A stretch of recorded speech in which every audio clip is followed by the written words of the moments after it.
नमस्कार, जोहार, आपका स्वागत है एक बार फिर से झारखंड की तमाम बड़ी खबरों के साथ, जो कि झारखंड के ब्रेकिंग समाचार के आ रही हैं, जो कि शाम के समाचार के साथ आ रही हैं। बता के कल से झारखंड बोर्ड मैट्रिक इंटर की परीक्षा नहीं आई। कई स्टूडेंट के एडमिट कार्ड विरोध में सड़क जाम। स्कूल प्रबंधन की लापरवाही के कारण गिरिडीह जिले के अजीडीह में स्थित +2 जिला स्कूल के 50 से अधिक छात्र छात्राएं इस बार इंटर की परीक्षा नहीं दे पाएंगे, क्योंकि जिला स्कूल के 50 अधिक छात्राओं का एडमिट कार्ड अब तक नहीं मिल पाया है, जिस कारण इन छात्राओं के भविष्य का एक साल बर्बाद हो जाएगा। आज इसी के विरोध में +2 जिला स्कूल के छात्राओं ने गिरिडीह धनबाद मुख्य मार्ग को चाइना मोड़ के समीप जाम कर स्कूल प्रबंधन के खिलाफ जमकर नारेबाजी की है। बता दें कि स्कूल प्रबंधन की लापरवाही के कारण नहीं आया एडमिट कार्ड है। छात्रों ने बताया कि कल 6 फरवरी से मैट्रिक और इंटर की परीक्षा शुरू हो रही है, लेकिन अब तक जिला स्कूल के 50 से अधिक इंटर के छात्रों का एडमिट कार्ड नहीं आया है। छात्रों का कहना है कि स्कूल प्रबंधन की लापरवाही के कारण एडमिट कार्ड नहीं आया है, जिस कारण हम सभी परीक्षा से वंचित रह जाएंगे। इसी के विरोध में सड़क जाम कर स्कूल प्रबंधन के खिलाफ नारेबाजी की जा रही है। तो वहीं दूसरी ओर राहुल गांधी की भारत जोड़ो न्याय यात्रा को लेकर एक बड़ी अपडेट करके आई है। कोयला लदा साइकिल खींचने वाली राहुल गांधी की न्याय यात्रा। रामगढ़ में ऐसी रही भारत जोड़ो न्याय यात्रा। बचले के झारखंड में राहुल गांधी की भारत जोड़ो न्याय यात्रा से 2 फरवरी को पाकुंड से शुरू हुई है। 3 फरवरी को वे बाबा धाम देवघर के बाबा बैजनाथ धाम मंदिर पहुंचे और 4 फरवरी को राहुल की यात्रा धनबाद और बोकारो में पहुंची थी। फिर राहुल गांधी ने 4 फरवरी की शाम को रामगढ़ निकल गए और वहीं रात्रि विश्राम भी किया। 5 फरवरी को राहुल गांधी की यात्रा फिर रामगढ़ से शुरू हुई। रामगढ़ में राहुल गांधी की भारत जोड़ो न्याय यात्रा शुरू हो चुकी थी। आज झारखंड में राहुल गांधी की भारत जोड़ो न्याय यात्रा का चौथा दिन रहा। राहुल गांधी रविवार रात रामगढ़ के बिना कानून मैदान में रुके थे, लेकिन सोमवार सुबह महात्मा गांधी चौक से फिर उनकी यात्रा शुरू कर दी गई। सुबह 8 बजे से राहुल गांधी की यात्रा शुरू हो चुकी थी और यहाँ पे भारी संख्या में कांग्रेसी कार्यकर्ता और आम लोग राहुल गांधी के इंतजार में खड़े थे। राहुल गांधी आए, वहां से भारत जोड़ो न्याय यात्रा फिर से शुरू कर दी गई। तो दूसरी ओर रांची जाने के दौरान चुट्टूपालू घाटी में राहुल गांधी ने लोगों से साइकिल पर कोयला ले जाते देखा। उन्होंने अपने वाहन समेत पूरे काफिला को रोका, वहां रुकवाया और उन लोगों से बात भी की। राहुल गांधी ने काफी देर तक कोयला ढोने वालों से बातचीत की। कोयला लदे साइकिल खींचते हुए राहुल गांधी देखे गए। साथ ही राहुल गांधी ने कुछ दूर तक कोयला लदे साइकिल को भी खींचा। राहुल गांधी ने कहा कि साइकिल पर 200 किलो कोयला लेकर रोज 30 से 40 किलोमीटर चलने वाले इन युवाओं की आय नाम मात्र की है। बिना इनके साथ चले, बिना इनके भार को महसूस किए इनकी समस्याओं को नहीं समझा जा सकता है। इन युवा श्रमिकों की जीवन गाड़ी धीमी पड़ी तो भारत निर्माण का पहिया भी थम जाएगा। रामगढ़ में राहुल गांधी की भारत जोड़ो न्याय यात्रा चल रही है। तो वहीं वो चंपई सोरेन सरकार के पक्ष में पड़े 47 वोट। सरयू राय ने नहीं किया मतदान, जबकि सुरेश महतो ने चंपई सोरेन को दी शुभकामनाएं। हेमंत के प्रति जताई हमदर्दी। आरएसयू के नेता सुरेश महतो ने झारखंड आंदोलनकारी चंपई सोरेन को शुभकामनाएं दी। साथ ही हेमंत सोरेन के प्रति हमदर्दी जताई। उन्होंने सरकार के विश्वास प्रस्ताव का विरोध किया। कहा कि बहुत सी भावनात्मक बातें हुई, लेकिन यहाँ चर्चा इस बात पर होनी चाहिए थी कि आखिर यह परिस्थितियाँ क्यों आई। चंपई सरकार के पक्ष में पड़े 47 वोट। चंपई सोरेन सरकार के पक्ष में 27 वोट पड़े हैं। सरयू राय ने तटस्थ रुख अपनाया और विश्वास मत पर हुए मत विभाजन में शामिल नहीं हुए। उन्होंने किसी के पक्ष में वोट नहीं किया।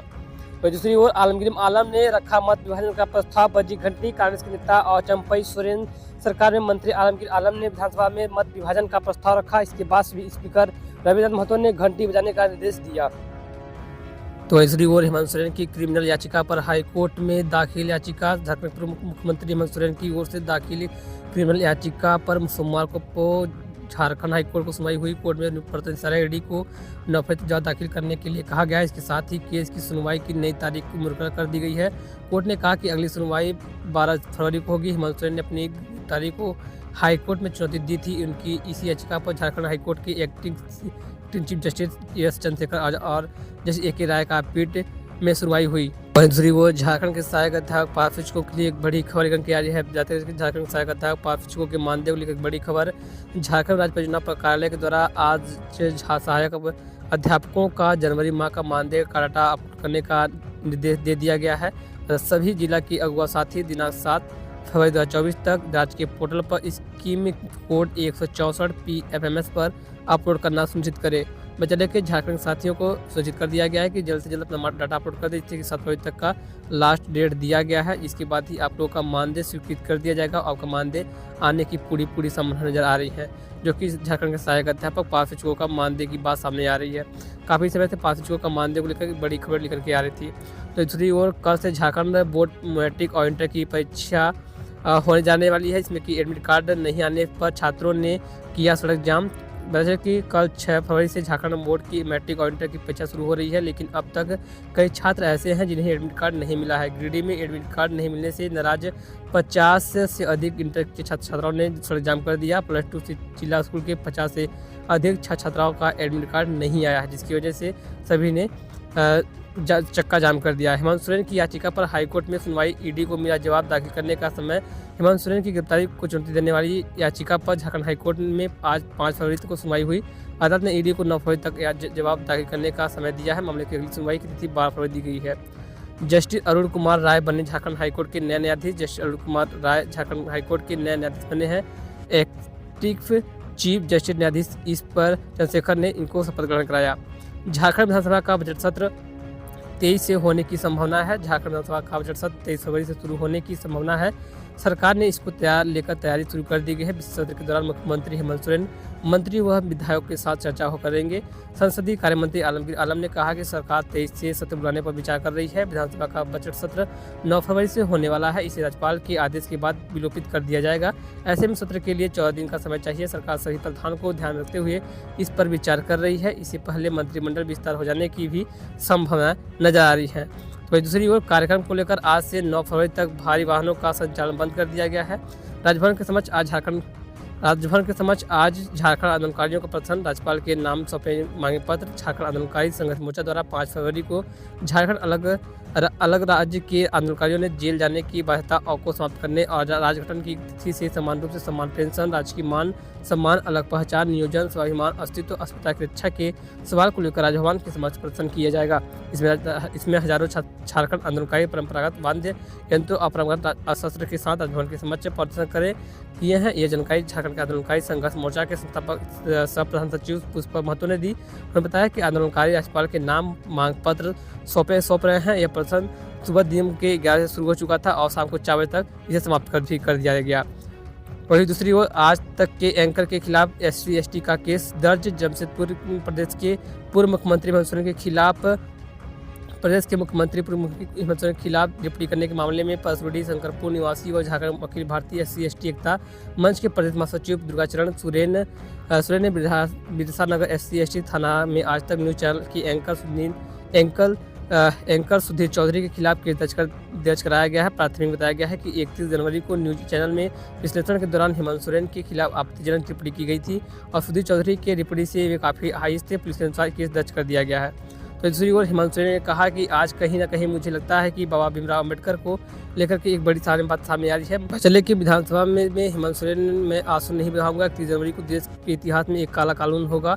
जबकि झारखंड के पूर्व मुख्यमंत्री और झारखंड मुक्ति मोर्चा झामुमो के नेता हेमंत सोरेन ने सूबे के नए मुख्यमंत्री चंपई सोरेन के विश्वास मत के पक्ष में अपनी बातें रखी और इस दौरान सोमवार को उन्होंने कहा कि देश में पहली बार 31 जनवरी की काली रात को किसी मुख्यमंत्री की गिरफ्तारी हुई। मेरे संज्ञान में नहीं है कि इससे पहले कभी इस तरह के किसी मुख्यमंत्री की गिरफ्तारी हुई हो। उन्होंने कहा कि राजभवन पर भी निशाना साधा और गंभीर आरोप लगाए। उन्होंने कहा कि आंसू नहीं बहाऊंगा, समय आने पर बाकुल जवाब दूंगा। विधानसभा को संबोधित करते हुए हेमंत सोरेन ने कहा कि आदिवासी समाज से आता हूँ। नियम कानून पढ़ने कानून का अभाव है। बहुत समझता हमारे पास शत्रु पक्ष के बराबर नहीं है, लेकिन सही गलत की समझ है। लेकिन हर इंसान रखता है कि हर जानवर देखता है। हेमंत सोरेन ने कहा कि कला की बड़ी सुनियोजितता तरीके से बड़े पैमाने पर समय से 2022 से ही इसकी पटकथा लिखी जा रही थी। इस पकवान को बहुत धीमी आंच पर पकाया जाता, लेकिन इसका पकवान पहले से तैयार नहीं हो पाया था। लेकिन एक केंद्र प्रकरण देखने को मिल रहा है जिसमें कि मुख्यमंत्री हेमंत सोरेन को गिरफ्तार कर लिया गया। वहीं दूसरी ओर राहुल गांधी ने PM मोदी पर साधा निशाना। सार्वजनिक उपक्रमों को खत्म कर रही सरकार। राहुल गांधी शहीद मैदान में जनसभा को कर रहे हैं संबोधित। राहुल गांधी रांची के शहीद मैदान में जनसभा को संबोधित कर रहे थे। भारत जोड़ो न्याय यात्रा के दौरान सार्वजनिक रैली को संबोधित करते हुए कांग्रेस सांसद राहुल गांधी ने कहा कि नरेंद्र मोदी और उनकी सरकार धीरे धीरे सार्वजनिक उपक्रमों को खत्म कर रही है। केंद्र सरकार चाहती है कि एचईसी काम न करे और आने वाले दिनों में इसकी जगह लेने पर वे प्राइवेट निजीकरण करना चाहते हैं। जल्द ही मैं जल्द चाहता हूँ, मुझे पेचियों के लोग हाथों में पोस्टर लेकर खड़े खिलते हैं और पांडे बीएचएल को एचएल में या एचईसी सभी को धीरे धीरे खत्म करना चाहते हैं। तो राहुल गांधी ने कल्पना सेन से की मुलाकात। कांग्रेस नेता राहुल गांधी पूरे सीएम हेमंत सोरेन के आवास पहुंचे हुए हैं और पत्नी कल्पना सेन से मुलाकात की है। भाई भारत जोड़ो न्याय यात्रा के दौरान राहुल गांधी रांची पहुंचे हुए। राहुल गांधी अब मुख्यमंत्री हेमंत सोरेन से आवास पर पहुंच गए हैं। हेमंत सोरेन की पत्नी कल्पना सेन से मुलाकात कर रहे हैं। नेवरी चौक होते हुए राहुल गांधी मैदान निकले हैं, जहां सभा को संबोधित कर रहे हैं। फिलहाल खबरों बस इतना ही। गुजरात की तमाम बड़ी खबर जो शाम की बुलेटिन समाचार के साथ आज तक खबर पसंद है खबरों को शेयर कीजिएगा, लाइक कीजिएगा, चैनल पहली बार आए हैं सब्सक्राइब जरूर कीजिएगा, क्योंकि हम आपके लिए ऐसी खबरें लेकर के आते हैं ताकि आपको खबर से वंचित ना हो पाए। आप खबरों से अपडेट रख लिए। जय हिंद, वंदे।